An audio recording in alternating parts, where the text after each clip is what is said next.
ಈ ಹಿಂದೆ ತನ್ನ 3 ಮಕ್ಕಳನ್ನ ಕೊಡಲಿಯಿಂದ ಕೊಚ್ಚಿ ಕೊಂದಿದ್ದ ವ್ಯಕ್ತಿಯೊಬ್ಬ ಇದೀಗ ಮತ್ತೊಬ್ಬ ಮಹಿಳೆಯನ್ನ ಹತ್ಯೆ ಮಾಡಿ ರೈಲಿನಡಿ ಹಾರಿ ಆತ್ಮಹತ್ಯೆ ಮಾಡಿಕೊಂಡಿರುವ ಆಘಾತಕಾರಿ ಘಟನೆ ಮಧ್ಯಪ್ರದೇಶದ ಭೋಪಾಲ್ನಲ್ಲಿ ನಡೆದಿದೆ. ಆರೋಪಿ ಪ್ರೀತಮ್ ಕುಶ್ವಾಹಾ ಸುಮಾರು 18 ವರ್ಷಗಳ ಹಿಂದೆ ತನ್ನ 3 ಮಕ್ಕಳನ್ನ ಕೊಂದ ಆರೋಪದಲ್ಲಿ ಜೈಲು ಶಿಕ್ಷೆ ಅನುಭವಿಸಿ ಇತ್ತೀಚೆಗೆ ಬಿಡುಗಡೆಯಾಗಿದ್ದ.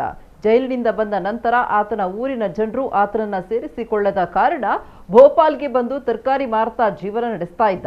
50 ವರ್ಷದ ದುರ್ಗಾ ಎಂಬಾಕೆ ಪ್ರೀತಮ್ಗೆ ತನ್ನ ಮನೆಯಲ್ಲಿ ಆಶ್ರಯ ನೀಡಿತ್ತು.